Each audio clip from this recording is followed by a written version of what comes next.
rapport à la création d'un film, à l'écriture d'un scénario. Oui. Est-ce que vous avez l'impression qu'il y a quelque chose que vous devez dire? Ce sont des histoires de femmes. Je pourrais difficilement parler pour un homme, je crois. Les hommes ont toujours parlé pour les femmes dans les films, et moi je ne me sens pas capable de parler pour un homme. Je ne sais pas ce que c'est exactement, un homme.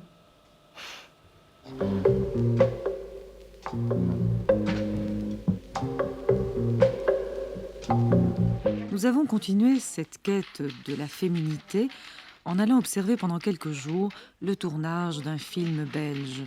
Car l'idée émanait de deux jeunes femmes, Chantal et Marilyn, le sujet quelques jours d'une femme et la réalisation était assurée en majeure partie par des femmes. Il faut savoir que dans les années 70, ça bougeait très très fort. Il y avait des manifestations, des revendications. Et j'ai proposé, après 3 programmes que j'avais faits sur l'adolescence, j'ai proposé d'aborder les femmes. 3 programmes sur les femmes, femmes et travail, femmes et maternité, femmes et féminité.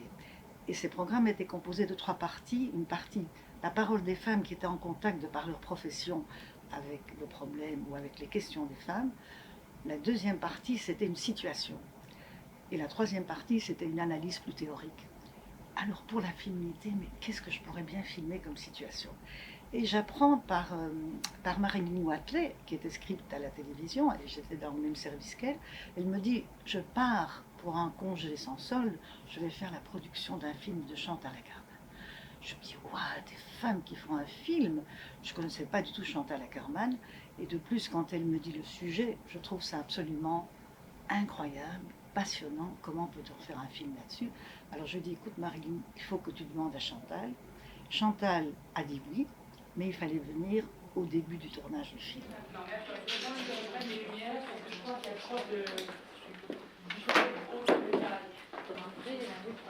Mais moi, je crois que tu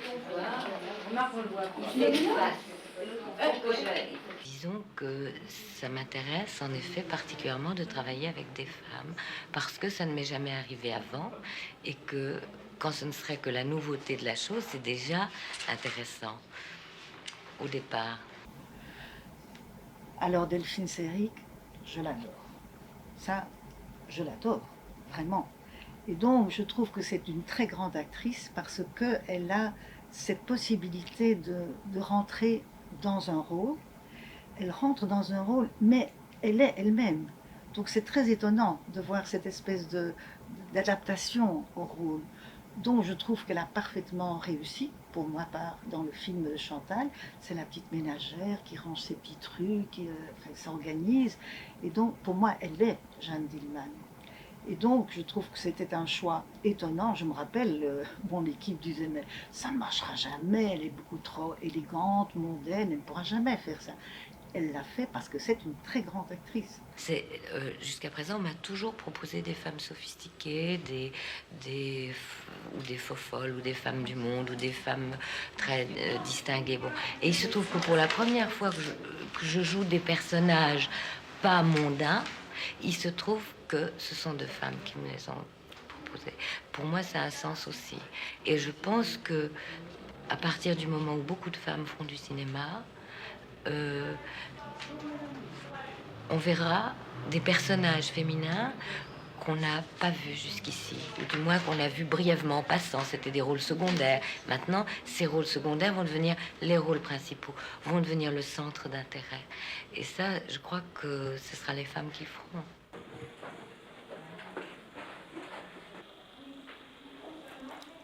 Avoir l'égalité dans la vie de tous les jours, dans le travail, mais sans copier les hommes en restant femme. Qu'est-ce que cela veut dire? Faire les mêmes choses, mais d'une manière différente, qui traduirait la féminité? Est-ce que Chantal imaginait que ce soit un film culte? Je ne pense pas. Ce qu'elle voulait, c'était faire ce premier film envers et contre tout.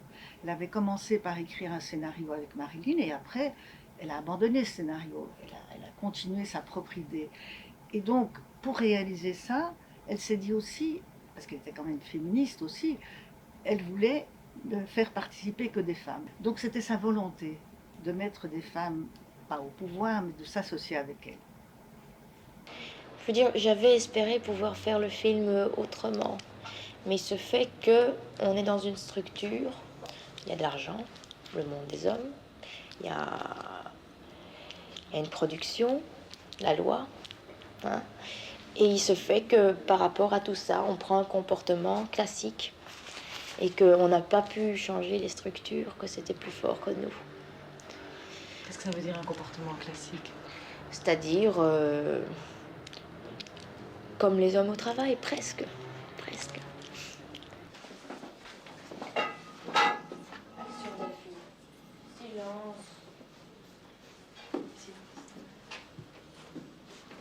Oui, est-ce que ce tournage était parfait? Bien sûr que non. C'est pas parce qu'il y avait des femmes que ça allait marcher mieux. Il y avait des tensions, on sentait une grande tension.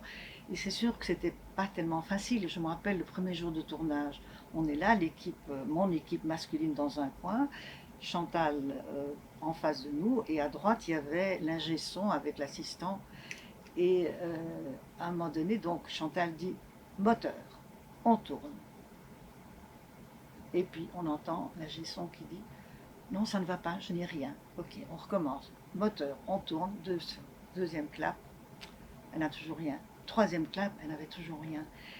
Et Wim Lattel, le son, me dit écoute François, ça n'ira jamais. Il y a quelque chose qu'elle fait, c'est pas juste, c'est pas juste. Le quatrième clap, elle a dit oui, tout va bien. Mais en fait, la prise n'était pas bonne du tout. Alors pendant le repas, Wim a été la voir. Il a dit est-ce que je vais la voir, est-ce que je vais lui dire il y a un tout petit truc qui devrait marcher. Il a été, elle l'a écouté, et l'après-midi ça a été. Mais lui-même n'osait pas. On était une équipe d'hommes masculines, sauf moi, et donc se demandant est-ce que si on intervient, ça va être les féministes vont réagir, quoi. C'est pas possible. Et qu'est-ce que vous essayeriez de faire, justement, montrant le quotidien des femmes? C'est arrivé à quoi? Moi, je ne suis pas quelqu'un qui suis une théoricienne, hein. Je me dis, je ne vais pas essayer de montrer le quotidien des femmes pour telle et telle raison. Je dis, je vais montrer le quotidien des femmes, c'est tout.